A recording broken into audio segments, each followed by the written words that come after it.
જય માતાજી મિત્રો, આજે એક નવી ઘટના સરસ મજાની ક્ષત્રિયાણીની રજૂ કરવી છે અને ક્ષત્રિયાણીની શૌર્યની વાત કરવી છે। સંવંત 1955ની સાલની ઘટના। મોતી શેઠ નામનો એક રાણપુરનો વાણિયો અને નાગડકા ગામને કાંઠે ગોળ લેવા આવેલો અને ગોળ લેવા આવ્યો એટલે એને ઝવેરચંદ મેઘાણીની જે અક્ષરે અક્ષર વાત કરી એ વાત આજ મારે તમારી સમક્ષ રજૂ કરવી છે। એટલે અચૂક વિડીયો પૂરો નિહાળજો। ક્ષત્રિયાણીની ઘટના છે। હવે મોતીચંદ નામનો વાણિયો નાગનેશ ગામ છે જ્યાં એક ઝાલા દરબારોનું। હવે ત્યાં આગળ ઉઘરાણીએ ગયેલો વાણિયો અને સાંજનો સમય થઈ ગયો હતો એટલે ઉઘરાણી કરી અને 20 રૂપિયાના ખીચામાં નાખ્યા। ની 20 રૂપિયા જેવા ખીચામાં નાખ્યા એટલે ચોરે બેઠેલા લૂંટારૂના છોકરા જે હતા એ જોઈ ગયા। એને એમ છું ભારે લાગ મળ્યો અને મોતીચંદ શેઠના પણ હા ઉડી ગયા। એમ છું ભારે કરી આજ આ મારું હેરું કરશે, લૂંટશે મને। એટલે પછી મોતીચંદ શેઠે ઉતાવળા પગ માંડવા માંડ્યા। ગામની બહાર નીકળ્યા અને પાછળથી પછી વાણિયાએ દોટ કાઢી કે હવે ભાગ્ય જ છૂટક્યો। વાણિયો ભાગતો જાય, પાઘડીના આંટા છે ગળામાં પડ્યા આવે, એમ કરતા કરતા ભાગતો જાય। નાગનેશ ગામની બહાર નીકળતા આઘેરે નદીની કાંઠે એક વેલડું જોયું વાણિયાએ અને વાણિયાને એમ થયું કે ન્યા વેલડું છે એટલે નક્કી કોક માણસ હશે।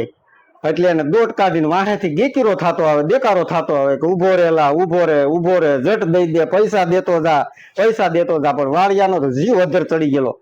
એને એમ થાય ભારે કરી મારી નાખશે, પૈસા તો લઈ જાય પણ એને જીવ વાલો એટલે મારી નાખશે એવું એના શરીરમાં કંપારી વસૂટવા માંડી અને વાણિયો ભાગી જાય। વેલડાની નજીક એક બાઈ માણસ કોક બૈરા ધૂપેલિયું કાઢી અને તેલ માથામાં નાખે અને માથામાં તેલ ગળતા જાય।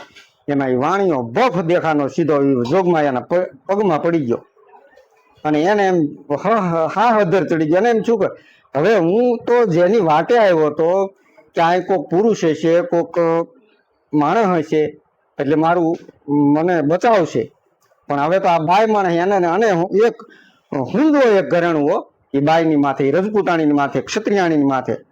અને એને એમ છું કે હવે તો મને તો લૂંટવા આવે એ તો બધું ઠીક છે, પણ આ બાઈની માથે હુંદો એક ઘર શું વલે કરશે, આની અરે હું ઓલું કરશે એને વાણિયાને મગજની અંદર ચિંતા થવા માંડી। પણ વાણિયાને આમ હાથ પકડીને એ બાઈએ ઊભો કર્યો અને ઊભા કરતા ને યારે કીધું કે શું ભાઈ આ ઘટના છે? કે કાંઈ નહીં, પણ માતાજી મને બચાવી જોઈએ કે વાહે 15-20 જુવાનડા પડ્યા છે અને મને લૂંટી લે છે અને તમને લૂંટી લે, પણ વાત હું છે એ કર। અને ત્યાં જે હતા લૂંટારૂ એને પહોંચી ગયા એટલે સીધું આમ તમને કહું ગાડાના હેઠે ઝાંતરની અંદર એક કટાઈ ગયેલી તલવાર હતી, રાજપૂતાણી આમ ખેંચી બાય અને આમ ખેંચતાની હારે આમ પડકારો કર્યો, ન્યા જ ઉભા રહેજો અને ન્યા ઉભા રહેજો ત્યાં જાણે જગદંબા જાણે હાકલ કરીને અને કોઈ આમ મહારાણી જો હુકમ ન કરતી હોય એવી રીતે એને હુકમ કર્યો કે ન્યા ઉભા રહી જાઓ। અને જે લૂંટારૂ હતા લૂંટારૂના શરીરમાંથી હા ઉડી ગયો અને એને એમ થયું કે એક અક્ષર બોલવાની હિંમત ન આલી અને કીધું શું કામ છે તમારે? રજપૂતાણી જાણે આદેશ ન દેતી હોય, આપણને એમ થાય કે આખા ભારતની મહારાણી હોય અને આદેશ ન દેતી હોય એવો આદેશ દીધો। શું કામ છે તમારે? તો કે અમારે કાંઈ કામ નથી, બહાય પાણી પીવા આવ્યા। તો કે આ વાણિયો ભાગ્યો? તો કે એ તો અમથો ભેનો મારો ભાગ્યો, અમે તો આ પાણી પીવા આવ્યા હતા। અને વાણિયા જાણે રજપૂતાણીને જોઈને એક એક કરીને એક જણો આવ્યા ને પાણી પીને હાલતા થઈ ગયા ને ઓલા વાણિયાના આમ શરીરમાં આમ રૂવાડે આમ હરખના ઓલું થવા માંડ્યું। એને એમ થયું કે ઓહો કેવી જગદંબા, એક જરીક ડર નહીં, જરીક થડકો નહીં, શરીરનું શરીર એક જરીક ધુજાડી ન પામ્યું એ લૂંટારાથી। અને પછી એ લૂંટારું છે એ વિયા ગયા એટલે પૂછ્યું કે બેન બાપ આપનું ગામ કયું? અને નામઠામ તો એ મોતીચંદ શેઠને ભૂલાણા હતા, પણ એ દીકરી જે હતા એ કચ્છના જાડેજા દરબારના દીકરી હતા અને અડવાળ હાલનું જે અડવાળ ઝાલાવાડનું છે એ અડવાળ ગામે ઈ પરણાવેલા વહુવારું તરીકે અડવાળ ગામ. અને ત્યાં ગાડા ખેડૂને ગાડું લઈને ત્યાં મૂકવા જાતા હશે એટલે રસ્તામાં આ ઘટના બનેલી. એ વાણીઓ કે મને નામઠામ ભૂલાણા હશે, પણ આજ વર્ષો પછી એનું વાણીઓ કે હું નામ લઉં ને તો એનું મોઢું મારી સામે આમ નીતરવા માંડે. મને એમ થાય કે ઓહો ઈ હું જગદંબા. અને પછી મેં એને આગ્રહ કર્યો બેનબાને કે બેનબા ઘડીક ઉભા રહ્યો અને રાણપુર આવો અને રાત્રે અને સવારે વિયા જજો. મેં ખીચામાંથી કે મેં 8 રૂપિયા કાઢ્યા. તો કે નહીં, મારે 8 રૂપિયાની કોઈ જરૂર નથી. અને કીધું કે હું આ અડવાળ સાસરે છું એટલે મારે કોઈના ઘરે રાત ન રોકાવાય, એટલે રાત તો હું નહીં રોકાવા. 8 રૂપિયા ન લીધા.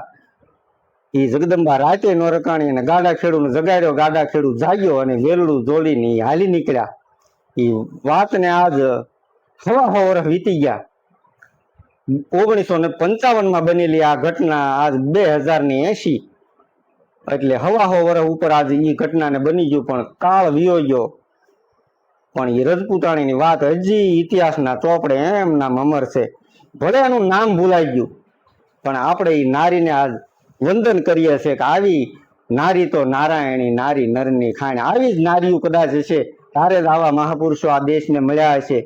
જીવંતાબાઈ કદાચ કેટલાય સંસ્કારો આપ્યા છે તારે મહારાણા પ્રતાપ જન્મ્યા હશે. જીજાબાઈ કેટલાય સંસ્કારો આપ્યા હશે તારે શિવાજી મહારાજ છે. આવી જ નારી શક્તિની અજોડ વાતું મારે તમારી સમક્ષ રજૂ કરવી છે.